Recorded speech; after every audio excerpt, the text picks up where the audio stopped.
Hello friends, ഏവർക്കും career tracker PSCയുടെ പുതിയൊരു വീഡിയോയിലേക്ക് സ്വാഗതം. നമുക്കിന്ന് ഇന്നത്തെ മലയാളം ക്ലാസ് ഒരു ചോദ്യത്തിലൂടെ ആരംഭിക്കാം. ഞാനൊരു കവിതയുടെ 4 വരി ചൊല്ലാം. ആ കവിത ആരാണ് എഴുതിയത് എന്ന് നിങ്ങൾ കമൻ്റായി രേഖപ്പെടുത്തണം. കവിത ഇങ്ങനെയാണ്: ഏതു ധൂസര സങ്കൽപ്പങ്ങളിൽ വളർന്നാലും, ഏതു യന്ത്രവൽകൃത ലോകത്തിൽ പുലർന്നാലും, മനസ്സിലുണ്ടാകട്ടെ ഗ്രാമത്തിൻ വെളിച്ചവും മണവും മമതയും ഇത്തിരി കൊന്ന പൂവും. പ്രശസ്തനായ ഒരു കവിയുടെ വിഷുക്കണി എന്ന കവിതയിലെ വരികളാണിവ. തൻ്റെ മടിയിൽ കിടക്കുന്ന മണിക്കുട്ടനോട് അമ്മ നൽകുന്ന സന്ദേശമാണിത്. മാത്രവുമല്ല, കവി ലോകത്തിൽ നൽകുന്ന സന്ദേശം തന്നെയാണ് ഇത്. കവി ആരാണെന്ന് നിങ്ങൾ കമൻറ്റിലൂടെ രേഖപ്പെടുത്തുമെന്ന് വിചാരിക്കുന്നു. നമുക്കിന്നത്തെ മലയാളം ക്ലാസ്സിലേക്ക് കടക്കാം. ഇന്നത്തെ ക്ലാസ് വചനവുമായി ബന്ധപ്പെട്ടതാണ്. വചനം, നാമത്തിന്റെ എണ്ണത്തിനനുസരിച്ചുള്ള വിഭജനമാണ് വചനം. അല്ലെ, നാമങ്ങൾ അറിയാം അല്ലേ, പേരിനെ കുറിക്കുന്നത്. ഒരു ജീവിയുടെ അല്ലെങ്കിൽ വസ്തുവിന്റെ പേരിനെ കുറിക്കുന്നതാണ് നാമം. നാമത്തിന്റെ എണ്ണത്തിനനുസരിച്ചുള്ള വിഭജനമാണ് വചനം. അത് നമുക്ക് കൂടുതൽ വ്യക്തമാകണമെങ്കിൽ ഏകവചനം, ബഹുവചനം എന്ന പദങ്ങൾ കൊണ്ട് സൂചിപ്പിച്ചാൽ തന്നെ മതിയല്ലേ. നമുക്കറിയാം ഏകവചനം ഏതാണ്, ബഹുവചനം ഏതാണ് എന്നൊക്കെ നമുക്കറിയാം. നമ്മുടെ സാധാരണ സംസാരങ്ങളിൽ തന്നെ ഇവയൊക്കെ വന്നു ചേരാറുണ്ട്. എവിടെയൊക്കെയാണ് ഏകവചനങ്ങൾ ചേർക്കേണ്ടത്, എവിടെയൊക്കെയാണ് ബഹുവചനങ്ങൾ ചേർക്കേണ്ടത് എന്നൊക്കെ നമുക്കറിയാം. എങ്കിലും ശ്രദ്ധിക്കുക, ഏകവചനം എന്ന് പറഞ്ഞാൽ ഒരെണ്ണത്തിനെ കുറിക്കുന്നത്, ഒന്നിനെ കുറിക്കുന്ന പദമാണ് ഏകവചനം. ഉദാഹരണം: മാൻ, പേന, മരം, കുരങ്ങൻ, മനുഷ്യൻ. ഇവയൊക്കെ നമുക്ക് കേൾക്കുമ്പോൾ തന്നെ നമുക്കറിയാം ഒന്ന് മാത്രമേ ഉള്ളൂ എന്നല്ലേ. മാൻ എന്ന് പറഞ്ഞാൽ ഒരു മാനേ ഉള്ളൂ എന്ന് നമുക്കറിയാം. പേന എന്ന് പറഞ്ഞാൽ ഒരു പേനയെയാണ് കുറിക്കുന്നത് എന്നൊക്കെ നമുക്കറിയാം. അപ്പോൾ ഏകവചനം എന്താണ് എന്ന് നമുക്ക് മനസ്സിലായി. ഇനി ബഹുവചനം. ഈ ബഹുവചനം എന്ന് പറഞ്ഞാൽ എന്താണ്? ബഹു എന്നാണ് ഒന്നിൽ കൂടുതൽ എണ്ണത്തിനെ കുറിക്കുന്നതാണ് ഇത് ബഹുവചനം. ഒന്നിൽ കൂടുതൽ എണ്ണത്തിനെ കുറിക്കുന്നതാണ് ബഹുവചനം. ഇപ്പൊ മാൻ എന്നുള്ള ഏകവചനം ബഹുവചനത്തിലേക്ക് വരുമ്പോൾ മാനുകളാവും, പേന എന്താവും? പേനകളാവും, മരം മരങ്ങളാകും, കുരങ്ങൻ കുരങ്ങന്മാരാകും, മനുഷ്യൻ മനുഷ്യന്മാരാകും. ഇതൊക്കെ നമുക്ക് അറിയാവുന്ന ബേസിക് നോളജ് ആണ്. ഇതിന്റെ ബാക്കി നമുക്ക് പഠിക്കാം. നമ്മൾ പറഞ്ഞു ബഹുവചനം അല്ലെ. ഈ ഏകവചനവും ബഹുവചനവും പറഞ്ഞു. ഈ ബഹുവചനം പ്രധാനമായും 3 തരത്തിലുണ്ട്. ഒന്ന് സലിംഗ ബഹുവചനം. സലിംഗ ബഹുവചനം എന്ന് പറഞ്ഞാൽ ലിംഗസഹിതം, ലിംഗത്തോടു കൂടിയ ബഹുവചനം. മറ്റൊന്ന് അലിംഗ ബഹുവചനം. അലിംഗ ബഹുവചനം എന്ന് പറഞ്ഞാൽ ലിംഗം അറിയാത്തത്, ലിംഗമില്ലാത്ത ബഹുവചനം. പിന്നീടുള്ളത് പൂജക ബഹുവചനം. ഇവ മൂന്നിലും പൂജക ബഹുവചനവും അലിംഗ ബഹുവചനവും കുറച്ചുകൂടെ ഇമ്പോർട്ടൻ്റ് ഉള്ളതാണ്. ഇവയെല്ലാം ഒന്ന് നമുക്ക് നോക്കാം. സലിംഗ ബഹുവചനം പറഞ്ഞു, ലിംഗഭേദം കൽപ്പിക്കാൻ സാധിക്കുന്നത്, ലിംഗത്തോട് കൂടിയ ബഹുവചനങ്ങളാണ് സലിംഗ ബഹുവചനം. ഉദാഹരണത്തിന് അധ്യാപികമാർ എന്ന് കേൾക്കുമ്പോൾ തന്നെ നമുക്കറിയാം അതിന് ലിംഗമുണ്ട് അല്ലെ, സ്ത്രീലിംഗമാണ് എന്ന് നമുക്കറിയാം. അതുപോലെ പശുക്കൾ എന്ന് കേട്ടാൽ നമുക്കറിയാം അതൊരു സ്ത്രീലിംഗവുമായി ബന്ധപ്പെട്ടതാണ്. അപ്പൊ ഇവയൊക്കെ നമുക്ക് ലിംഗഭേദം കൽപ്പിക്കാൻ സാധിക്കുന്നതാണ്. ഇവ നമുക്ക് ഈ നാമം കേൾക്കുമ്പോൾ തന്നെ നമുക്ക് എന്തറിയാം, ഇവ ആണാണോ പെണ്ണാണോ എന്ന് നമുക്ക് തിരിച്ചറിയാൻ പറ്റും. അപ്പൊ ലിംഗഭേദം കൽപ്പിക്കുന്ന തരത്തിലുള്ള ബഹുവചനങ്ങളെയാണ് നമ്മൾ എന്ത് പറയാ? സലിംഗ ബഹുവചനം എന്ന് പറയാം. ഇനി ഈ സലിംഗ ബഹുവചനങ്ങൾ പ്രധാനമായും 3 തരത്തിലാണുള്ളത്. സലിംഗ ബഹുവചനങ്ങൾ പ്രധാനമായും 3 തരത്തിലാണുള്ളത്. അവയാണ് നമുക്ക് നോക്കാം. ഒന്നാമത്തത് പുല്ലിംഗ ബഹുവചനം. പുല്ലിംഗം എന്ന് പറഞ്ഞാൽ എന്താണ്? പുരുഷലിംഗമായ ശബ്ദമാണ് അല്ലെ. പുരുഷലിംഗ ശബ്ദത്തോടൊപ്പം ചേർക്കുന്നതാണ് ബഹുവചനമാണ് ഇത് പുല്ലിംഗ ബഹുവചനം. പുരുഷലിംഗ ശബ്ദത്തോടൊപ്പം ചേർക്കുന്നതാണ് പുല്ലിംഗ ബഹുവചനം. ഉദാഹരണം: ബാലൻ എന്ന് പറഞ്ഞാൽ ഒരു പുല്ലിംഗ ശബ്ദമാണ് എന്ന് നമുക്കറിയാം. പുല്ലിംഗ ഏകവചനമാണ് ബാലൻ എന്നത്. ഈ ബാലനെ എങ്ങനെ നമുക്ക് പുല്ലിംഗ ബഹുവചനമാക്കി മാറ്റാം? ബാലന്മാർ. അപ്പൊ സ്വാമി എന്ന പുല്ലിംഗത്തെ സ്വാമിമാർ, ദേവൻ എന്ന പുല്ലിംഗത്തെ ദേവന്മാർ, കാള എന്ന പുല്ലിംഗത്തെ കാളകൾ എന്നിങ്ങനെ നമുക്ക് പുല്ലിംഗ ബഹുവചനമാക്കി മാറ്റി എടുക്കാൻ വേണ്ടി സാധിക്കും. അപ്പോൾ മാർ അല്ലെങ്കിൽ കൾ ഇവയൊക്കെ ചേർക്കുമ്പോൾ നമുക്ക് പുല്ലിംഗ ബഹുവചനം ലഭിക്കുന്നുണ്ട് അല്ലെ.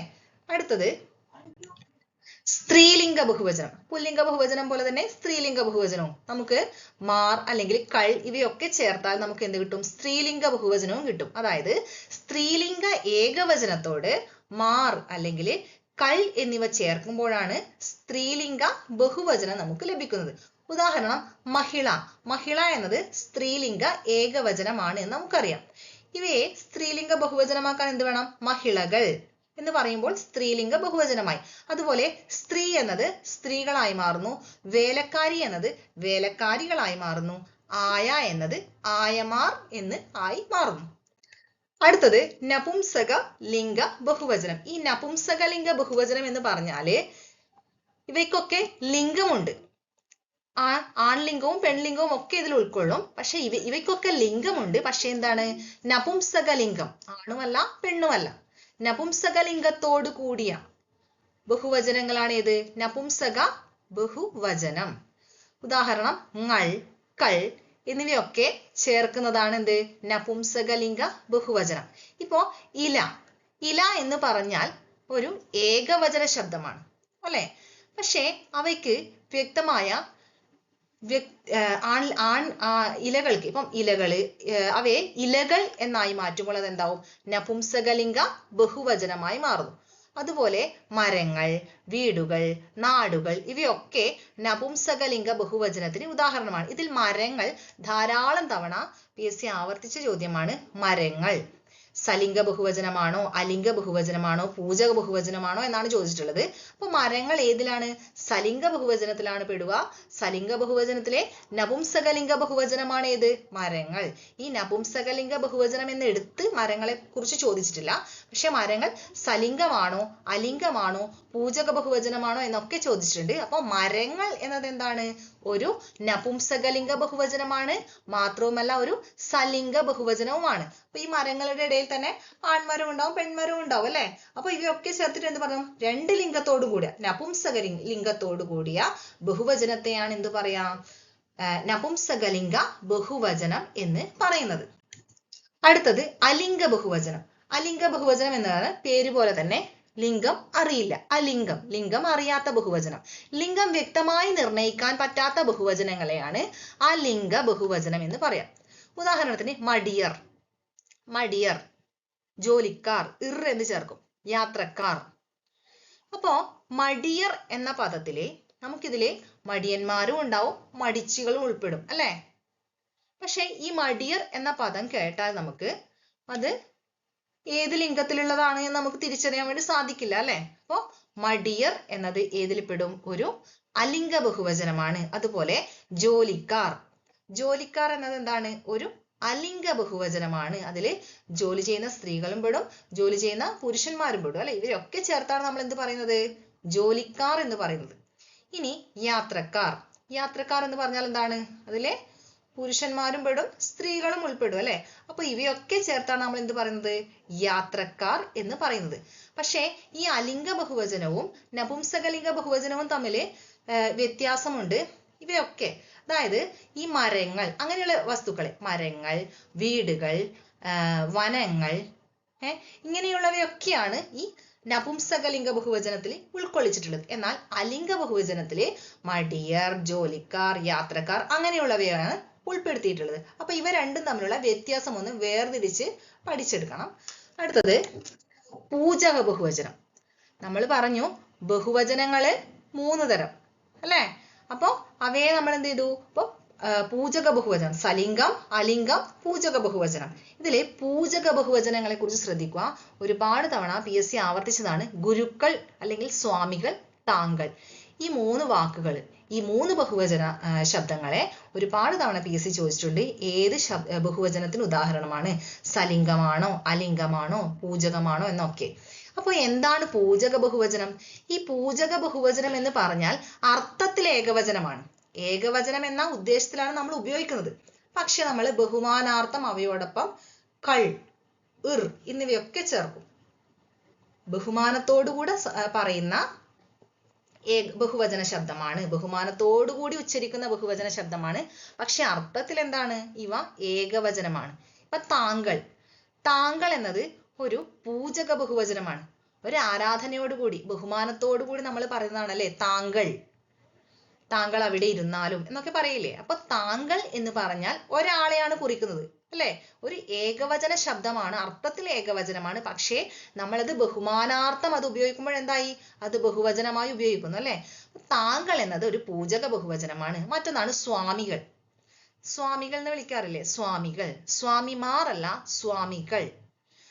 സ്വാമികൾ എന്ന് പറഞ്ഞാൽ എന്താണ്, ഒരു പൂജക ബഹുവചനമാണ്. നമ്മൾ ആരാധനയോട് ബഹുമാനത്തോടു കൂടി വിളിക്കുന്ന ഏകവചന ശബ്ദമാണ് ഏത്, സ്വാമികൾ. അതുപോലെ ചാക്യാർ, ആചാര്യർ, ആചാര്യരെ എന്നൊക്കെ വിളിക്കാറില്ലേ, ആചാര്യരെ നമ്മൾ ബഹുമാനാർത്ഥം വിളിക്കുന്നതാണ്.